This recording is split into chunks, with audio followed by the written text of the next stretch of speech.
राधे राधे। इस वीडियो में हम बात करेंगे पित्तनाशक मुद्रा के बारे में।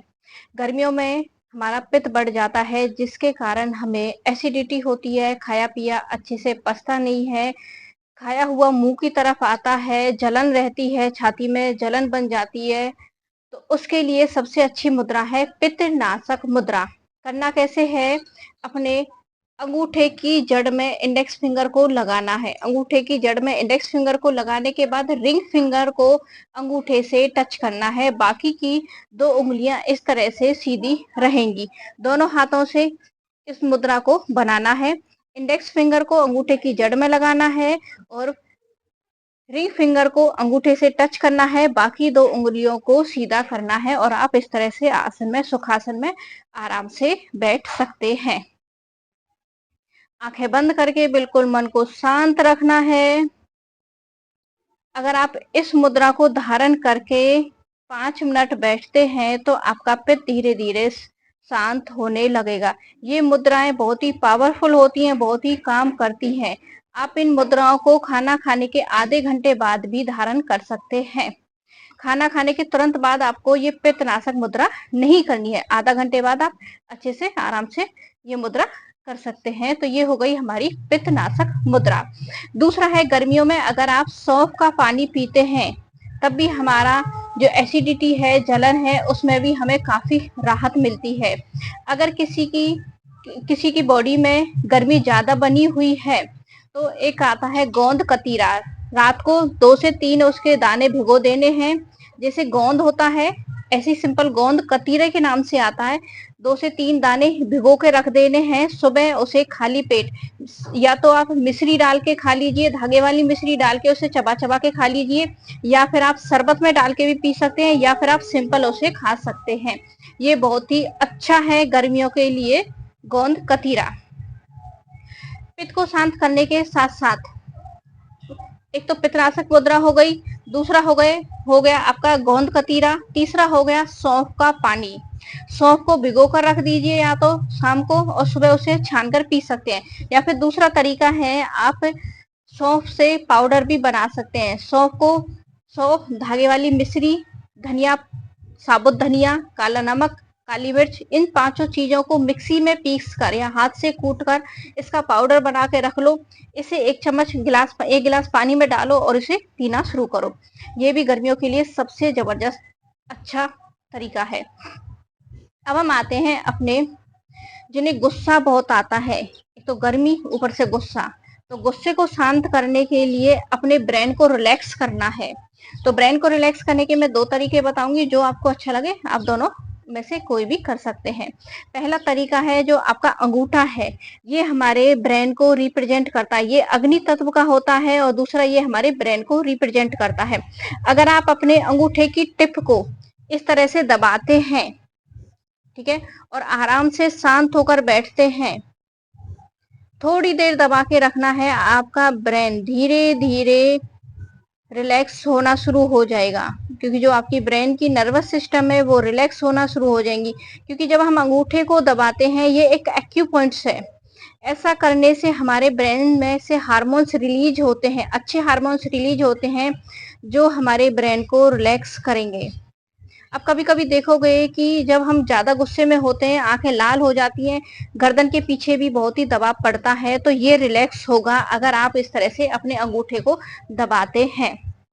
एक तरीका ये हो गया एक्यूपॉइंट्स वाला, कि ब्रेन को रिलैक्स करने के लिए अंगूठे को दबाना है, अंगूठे की टिप को दबाना है।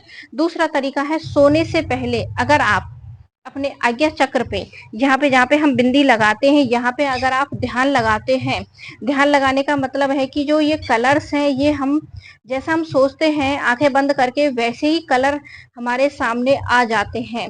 तो आपको ध्यान लगाना है और व्हाइट कलर अपने माइंड में सोचना है। ये क्रिया करनी है आपको सोने से पहले, जब सोने जा रहे हैं उससे पहले। यहाँ पे आपको आज्ञा चक्र पे ध्यान लगाना है और सिर्फ सोचना है, माइंड को सिग्नल देना है कि मेरे यहाँ पे एक वाइट कलर का बिंदु आ गया है, सिर्फ उस पे ध्यान लगाते लगाते ही आपको धीरे धीरे सो जाना है।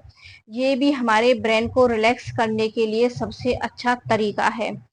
अब ये कहोगे कि आपको ध्यान लगाने से या फिर आपको यहाँ पे एक व्हाइट कलर फील करने से इससे क्या होगा?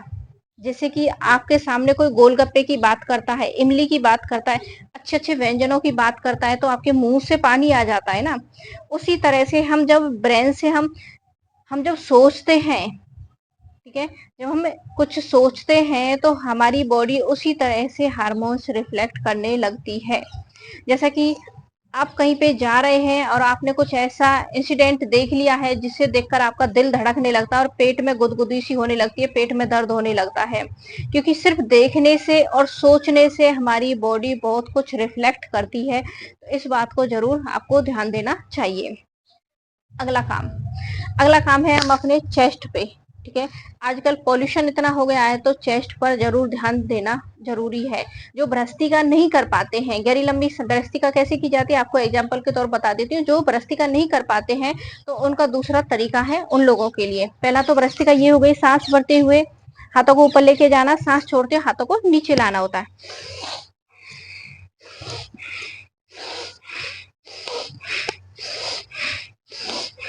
हमारे चेस्ट के लिए, लंग्स के लिए भ्रस्तिका सबसे अच्छी होती है।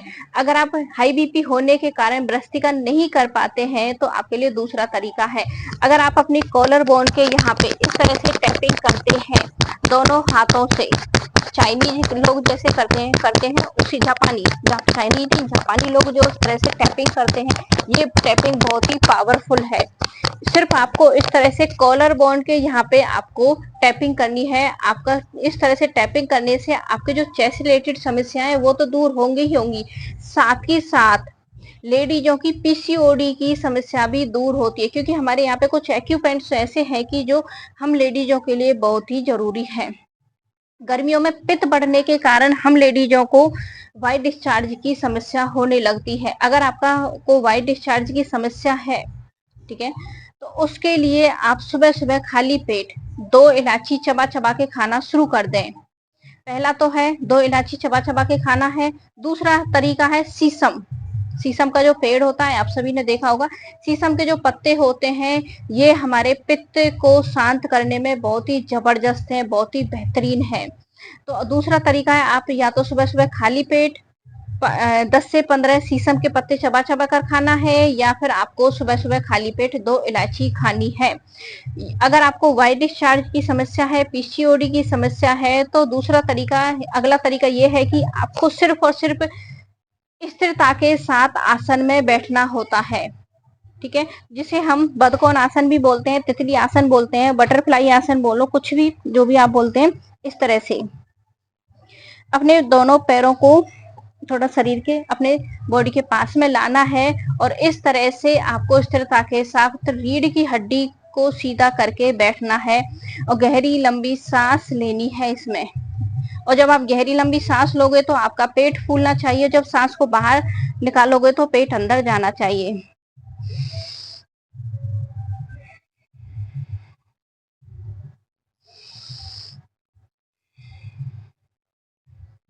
ये हमारी लेडीजों को कोई भी कैसी भी दिक्कत है उसमें बहुत ही फायदेमंद है, लेकिन इसमें स्थिरता के साथ बैठना होता है, कम से कम 5 से 7 मिनट बस बैठना है।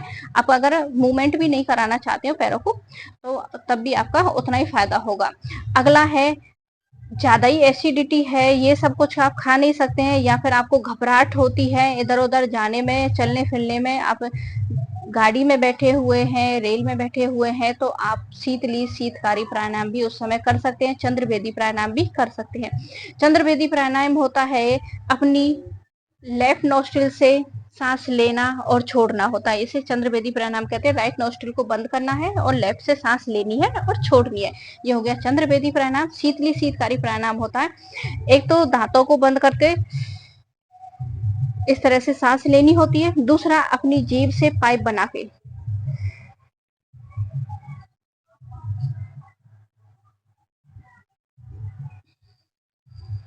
सांस को बाहर निकाल देना होता है। ठीक है, ये होते हैं शीतली शीतकारी प्राणायाम। गर्मियों के लिए सबसे जबरदस्त यही सब कुछ है। अगर आप ये छोटे छोटे काम भी करते हैं तो आप अपने आप को स्वस्थ बना सकते हैं। कहते हैं कि छोटा सा एक एफर्ट्स भी हमारे लिए बहुत ही फायदा कर सकता है। उसी तरह से अपने हाथ की जो एक्यू पॉइंट्स हैं उन पे भी ध्यान दिया करो। इसकी वीडियो मेरी पिछली जो वीडियो है वो एक्यू पॉइंट्स की है। तो अगर आप इस तरह से एक्यू पॉइंट्स पे भी ध्यान देते हैं, ताली बजाते हैं, तब भी आप गर्मियों में अपने आप को स्वस्थ बना सकते हैं। हार्ड वर्कआउट नहीं कर पाते हो गर्मियों के कारण, तो छोटी छोटी इस तरह से ये क्रियाएं कीजिए, तब भी आप अपने आप को स्वस्थ बना पाओगे। राधे राधे।